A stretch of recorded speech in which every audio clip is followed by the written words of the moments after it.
اعوذ باللہ من الشیطان الرجیم بسم اللہ الرحمن الرحیم اللہم صلی علی محمد وعلی آل محمد وعجل فرجہ۔ الدرس الخامس اصناف اعراب الاسم وهي تسعة۔ الاول ان يكون الرفع بالضمة والنصب بالفتحة والجر بالكسرة ويختص بالاقسام التالية۔ آج جو ہے وہ ہم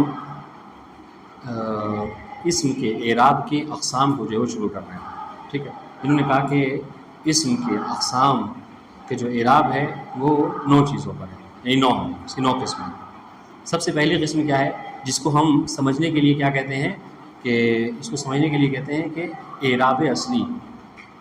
اعراب اصلی کیا ہے کہ حالت رفع ضمہ کے ساتھ ہو، کیوں؟ اس لیے کہ رفع کی اصلی علامت ضمہ ہے۔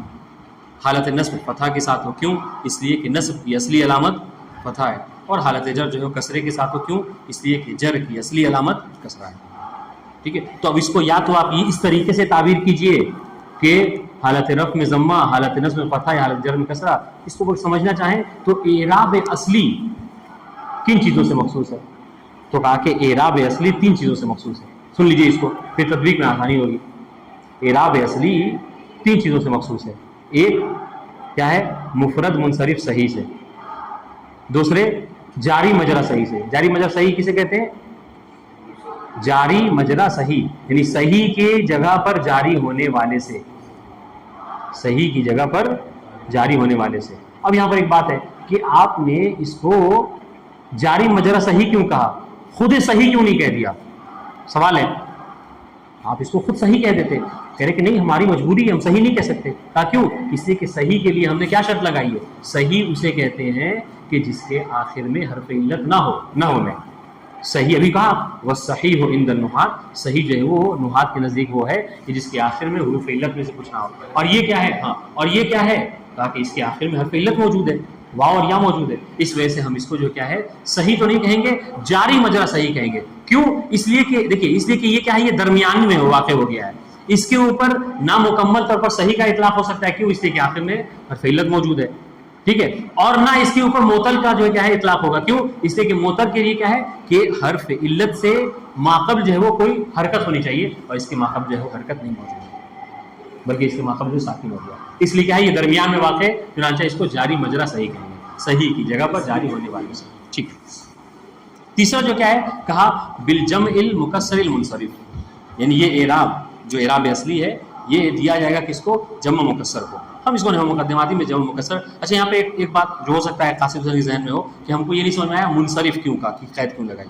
تو کل ہم نے، اگر آپ متوجہ ہوں، ذہن یہاں پہ اگر موجود ہوتا تو آپ کو سمجھ میں آتا کہ ہم نے اس کو جمع مکسر کے لیے منصرف کی قید کیوں لگائی، بتایا تھا۔ کیوں کہا تھا؟ کہا اس لیے کہ اگر جمع مکسر ہو اور منصرف نہ ہو بلکہ غیر منصرف ہو تو اس کا اعراب کیا ہوگا؟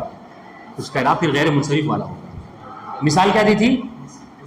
مساجد و مسابیح والا، ٹھیک ہے، کہ یہ سب کیا ہیں، یہ جمع مکسر ہیں لیکن کیا ہے یہ غیر منصرف ہے، اس لیے ان کا اعراب جو کیا ہے اصل اعراب اصلی نہیں ہے۔ بات واضح ہے انشاءاللہ، ٹھیک ہے جی۔ اب دیکھیے گا ذرا سا، یہ باتیں بہت آسان سمجھ لیجیے، پھر جو آگے نئی بات آئی اس کو ہم پھر سے پڑھیں گے۔ کہہ رہے کہ وہ ہے تسعۃ، اور یہ جو اقسام ہیں وہ 9 ہیں۔ الاول، پہلی قسم، ان یکون الرفع بالضمۃ والنصب بالفتحہ والجر بالکسرہ، ٹھیک ہے، کہ رفع جو ہے ضمہ کے ساتھ ہو، نصب فتحہ کے ساتھ ہو، اور جر جو ہے وہ کسرہ کے ساتھ ہو۔ ویختص بالاقسام التالیہ، اور یہ مخصوص ہوتے ہیں کس سے؟ نیچے کی اقسام سے، نیچے جو 3 قسمیں ان سے، ٹھیک ہے۔ ایک بالاسم المفرد، اس میں مفرد سے، ٹھیک ہے۔ المنصرف صحیح، جو کہ کیا ہو؟ بالاسم المفرد المنصرف الصحیح پڑھیں گے، سب کو کسرے کے ساتھ، ٹھیک ہے۔ اسی سب جو کیا ہے صفت ہو رہی ہے کس کے لیے؟ اسم کے لیے، ہاں، بالاسم المفرد المنصرف الصحیح۔ اس کو آپ کو سمجھنا ہے تو کہتے ہیں نا کہ تعرف الاشیاء باضدادھا، چیزیں اپنی ضد سے پہچانی جاتی ہیں۔ مفرد کا مطلب کیا ہے؟ کل ہم نے آپ کو 4 بتایا تھا، اور یہاں پہ کہا تھا مفرد ہو ہاں کہ جو تثنیہ اور جمع نہ ہو، احسنتم، ٹھیک ہے، ہاں، منصرف جو غیر منصرف نہ ہو، ٹھیک ہے، اس لیے غیر منصرف کا اپنا اعراب ہے، انشاءاللہ ہم پڑھیں گے، ٹھیک ہے۔ صحیح ہو مطلب کیا ہے؟ معطل نہ ہو، چونکہ اس کا معطل کا بھی اپنا اعراب ہے۔ وہ ہوا عند النحاة، آئیے پھر ہم نے کہا کہ اس میں ہو سکتا ہے مفرد آپ کو سمجھ میں آ جائے گا، منصرف صحیح کے بارے میں ہو سکتا ہے تھوڑا سا مشکل ہو، کیوں؟ اس لیے کہ آپ صحیح سے ہو سکتا ہے صرف والی صحیح سمجھے، کہا کہ نہیں یہاں پر مراد صرف والی نہیں بلکہ نحویوں کے نزدیک صحیح کی تعریف کیا ہے؟ ما لا یکون آخرہ حرف العلہ، ٹھیک ہے، وہ کہ جس کے آخر میں حرف علت جو ہے وہ نہ ہو. حرف علت ہے، ہاں، جس کے آخر میں حرف علت نہ ہو. مثال دینا ہو زیدن. اب دیکھیے زیدن کیا ہے، یہ دیکھیے یا ہے زیدن میں لیکن آخر میں نہیں ہے، چنانچہ ہم کہہ رہے ہیں کہ ہمیں اس میں یہ صحیح کہلائے گا. بات واضح؟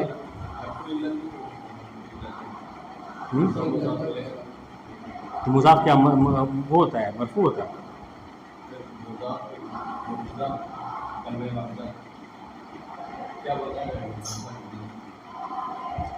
یکونوں کے لیے آخرو جو ہے وہ اس کا اسم بن گیا، اور حرف اللہ اس کے لیے مضاف مضاف الیہ مل کے خبر بنے گا. ہاں سنیے دوسری قسم، ٹھیک ہے، جس سے مخصوص ہوگا بالجاری مجرى صحیح. مخصوص ہے اعراب کس سے؟ جاری مجرا صحیح سے. وہ ہوا ما یکون آخر واون او یا ان. دیکھیے گا وہ کہ جس کے آخر میں واو اور یا ہو لیکن پلس ساتھ کیا ما قبلها ساکن. واو اور یا ہو اور اس سے ما قبل کیا ہو؟ ساکن موجود ہو. مثال دے دیں دلون اور زبیون کی. دلو کسے کہتے ہیں؟ بالٹی کو، جس سے پہلے زمانے میں کیا کیا جاتا تھا، وہ پانی وغیرہ نکالا جاتا تھا. زب کسے کہتے ہیں؟ کل بتایا تھا ہرن کو کہتے ہیں. ٹھیک ہے، اسی کو غزال بھی کہتے ہیں عربی میں. ٹھیک ہے، تیسرے جو کیا ہے بالجمع المکسر المنصرف. جمع مکسر اور منصرف کیوں کہا؟ اس لیے کہ اگر غیر منصرف ہو جمع مکسر کی صورت میں تو اس کا غیر منصرف والا اعراب ہوگا. واضح انشاءاللہ. مثال دے نحو رجال تقول جاءنی زید. ہم نے کل آپ کو بتایا تھا، وہ لائیں مارکر. ہاں کل ہم نے بتایا تھا کہ باقی جو مطلب اس کے نسخے ہیں کیا کہتے ہیں ہدایہ کے، اس میں بس ایک مثال دی اور سب کو کور کر دیا ہے. جاءنی زید و زبی و رجال. سمجھ رہے؟ دیکھیے گا ایک مثال دی سب کور ہو گیا. زید کیا ہے؟ مرفوع کیوں ہے؟ فاعل. ٹھیک ہے، یہ زبی کیا ہے؟ گویا کہ ہم نے کیا کہا تھا، اعراب ہوتا ہے تکرار کی وجہ سے. گویا کہ جاءنی زید کہہ رہے نا، یہ کیا ہے؟ گویا جاءنی زید و جاءنی زبی و جاءنی رجال. ہاں آپ یا تو عطف کر لیجیے، عطف بھی مرفوع ہے. ٹھیک ہے، ہمیں اس سے سب کرنا ہے، ہمیں بس یہ بتانا ہے کہ حالت رفع میں ٹھیک ہے زبیون جاری مجرا صحیح، ٹھیک ہے، اور زیدون حرف صحیح، ٹھیک ہے، اور یہ جو کیا ہے مکسر. ان سب کا اعراب حالت رفع میں جو کیا ہے وہ ضمہ کے ساتھ ہے. یہ سب جو حالت رفع میں اور سب جو حالت رفع میں اس کی علامت کیا ہے ضمہ. بات واضح ہے. انہوں نے تھوڑا سا توضیح دی ہے، حالانکہ کوئی مشکل اس میں نہیں ہے. اگر آپ یہ بات سمجھ گئے تو دیکھیے کیا کہہ رہے ہیں. ہاں کہہ رہے کہ دیکھیے تقول جاءنی زیدن، آپ کہتے ہیں کیا جاءنی زیدن. محل شاید یہاں پر کیا ہے کہ جاء کے لیے زیدن جو کیا ہے فاعل ہے اور علامت رفع جو کیا ہے ضمہ ہے. ٹھیک ہے، اس طریقے سے وہاجمنی زبیون، مجھ پر ہجوم کیا، مجھ پر حملہ کیا کس نے؟ ہرن نے. ٹھیک ہے، محل شاہد کیا ہے کہ زبیون یہاں پر فاعل واقع ہے اور رفع کی علامت کیا ہے؟ ضمہ ہے. ٹھیک ہے، اس طریقے سے ہؤلاء رجالون، یہ ہؤلاء مبتدا رجالون خبر اور رجالون مرفوع، رفع کی علامت کیا ہے؟ ضمہ. تو دیکھیے یعنی باقی نسخوں کے اس میں اور اس مثال میں کوئی فرق نہیں ہے، بس انہوں نے سب کی الگ الگ مثال دے دی ہے، باقی میں ایک مثال دی اور سب کو اس میں کور کر دیا. حالانکہ اسی بات پر آئے ہیں دوسری والی مثال میں، کہا کہ ورأیت، تو دیکھیے ورأیت زیدن و دلون و زبین و رجالن، اور میں نے دیکھا کس کو؟ زید کو، دلو کو، زبی کو اور رجال کو. باقی زیدن تو منصوب ہے رأیتوں کی وجہ سے، باقی یہ دلون زبین رجالن سب ایک دوسرے کے اوپر کیا ہے؟ عطف ہے، اور سب جو منصوب ہے اور سب میں نصب کی علامت کیا ہے؟ فتح. بات واضح ہوگی؟ ٹھیک ہے. اس کے بعد مررت بزید و دلو و زبین و رجال. بات واضح انشاءاللہ. ٹھیک ہے، یہاں پہ ہماری بہرحال یہ بات جو ہے کیا ہے ختم ہو گئی. ٹھیک ہے، سمجھ لیجیے تکرار تھا. آج دوسری جو ہے اعراب کی قسم پڑھنا چاہ رہے ہیں وہ کیا ہے؟ وہ یہ کہ الثانی. الثانی یعنی قسم ثانی. لوگ کہا تھا 9 اقسام پڑھنے ہیں. ٹھیک ہے، ہاں قسم ثانی کیا ہے کہ ان یکون الرفع بالضمۃ، کہ رفع کیا ہو؟ ضمے کے ساتھ ہو. ٹھیک ہے، والنصب والجر بالکسرہ، اور نصب و جر کیا ہو؟ کسرے کے ساتھ ہو. ٹھیک ہے، یعنی کیا مطلب؟ یعنی نصب کی علامت اور جر کی علامت کسرہ. تو یہاں پر جو چیز غور کرنے والی ہے کونین عباس، یہاں پہ جو چیز غور کرنے والی ہے، دیکھیے یہاں پہ رفع ضمے کے ساتھ ہو یہ اصلی ہے یا نہیں ہے؟ کونین اعراب اصلی ہے، رفع جو ہے وہ ضمہ کے ساتھ ہے، اعراب اصلی نہیں ہے.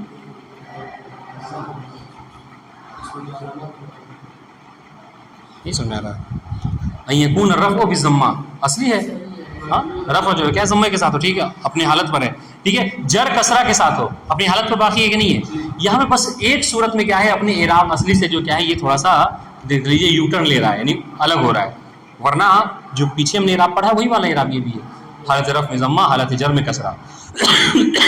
جو چیز آپ کو غور کرنے کی وہ کیا کہ جمع مؤنث سالم میں حالت نصب کیا ہو، کسرے کے ساتھ ہو، نصب کی علامت کیا ہو، کسرہ ہو. ٹھیک ہے، تو یہ کہاں پہ ہوتا ہے کہ یختص بما یلی بجمع المؤنث السالم، اس سے ہے جمع مؤنث سالم سے. مثال دے رہے ہیں نحو مسلمات. ٹھیک ہے، ہاں اس سے آپ کیا کہتے ہیں دیکھیے گا، دیکھیے آپ کہتے ہیں رأیت، ٹھیک ہے، مسلماتن. تو یہ مسلماتن کیا ہے، مفعول ہے اور نصب کی علامت کیا ہے، کسرہ ہے. تو آپ سے پوچھا جائے گا کہ بھئی یہ نصب کی علامت کسرہ کیسے ہو جائے، ہم نے تو پڑھا ہے کہ نصب کی علامت فتح ہوا کرتی ہے. تو آپ کہیں گے کہ یہ اپنے اصل سے خارج ہے. ٹھیک ہے، یہ کیونکہ جمع مؤنث سالم ہے اور جمع مؤنث سالم میں نصب کی علامت پہ کیا ہے، ایک کسرہ ہوا. بات انشاءاللہ. اب دیکھیے گا وہ جو بات آپ کو ملحق والی ابھی ہم نے سمجھائی تھی، اگر وہ واضح ہے تو آپ کو آگے کی عبارت سمجھنے بہت آسانی ہوگی. ہم نے کیا کہا کہ حالت رفع میں ضمہ، حالت جر میں کسرہ اور حالت نصب میں بھی کسرہ، یا اور آسان کیجئے حالت رفع میں ضمہ، حالت نصب و جر میں کسرہ، یہ علامت ہے. یہ اعراب مخصوص ہے کس سے، جمع مؤنث سالم سے، اور اس سے کہ جو جمع مؤنث سالم سے ملحق ہو، جس کو ملحق کیا جاتا ہو کس سے، جمع مؤنث سالم سے. نحو مثال دے جیسے اولاتے و ازرعاتے. ٹھیک ہے، ازرع کہتے ہیں اس کو، کیا کہتے ہیں آپ کو،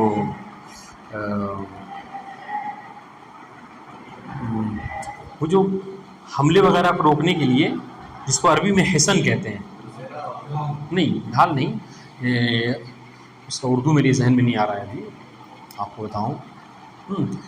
کلمۃ لا الہ الا اللہ حصنی، قلعہ جس کو کہہ دیا، قلعہ کہتے ہیں حضرت کو، جسے کہہ رہے ہیں کہ لا الہ الا اللہ کا کلمہ میرے لیے حصہ وہ ہے، حصن ہے. حصن یعنی قلعہ ہے. قلعہ جسے، یہ خیبر کیا تھا، خیبر ایک قلعہ تھا. ہم چاروں طرف سے کیا کہتے ہیں، اونچی اونچی دیواریں لوگ بنا دیتے ہیں تاکہ کوئی چھلانگ مار کر دشمن ہم پر نہ حملہ کر سکے. واضح، اس کو ازرع قلعہ کہتے ہیں. خیر، تو کہہ رہے کہ یہ جو مطلب یہ جو اعراب ہے جمع مؤنث سالم والا، حالت رفع میں ضمہ اور نصب و جر میں کسرہ، یہ جو جمع مؤنث سالم سے ملحق ہوگا اس کا بھی وہی اعراب ہوگا. اور وہ کیا ہے، اولاتے اور ازرعاتے ہے. تقول جاءتنی مسلمات و رأیت مسلمات و مررت بمسلمات. واضح انشاءاللہ. محل شاہد کیا ہے، ہاں ایک بات اور یاد رہے کہ جو اس کی کیا کہتے ہیں ہدایہ کی جو کتاب ہے اصل، اس میں یہ عبارت موجود نہیں ہے. یہ مصنف کی جو ہے کیا ہے، مطلب جو محقق ہیں ان کی اضافت ہے، یہ جو ملحق والی بات اس میں نہیں. ٹھیک. اب ثالث یعنی قسم ثالث اعراب کی وہ کیا ہے، ان یکون الرفع بالضمۃ والنصب والجر بالفتحہ. اور کیجیے گا کہ رفع جو ہے کیا ہے ضمہ کے ساتھ، اور حالت نصب و جر میں کیا ہے، علامت کیا ہو، فتحہ ہو.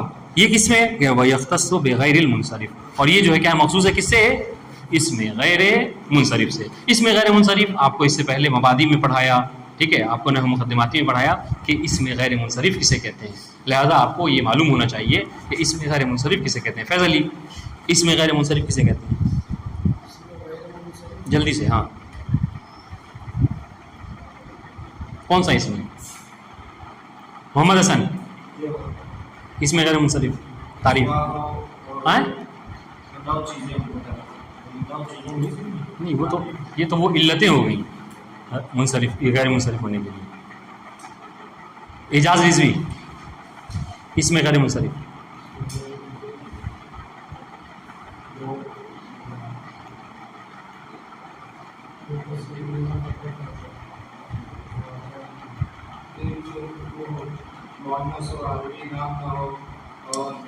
یہ تو سب 9 علتوں کی بات کر رہے ہیں آپ.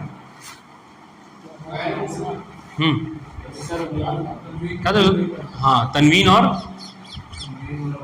کسرہ، وہ اس کی تعریف کر کے سنائی تھی.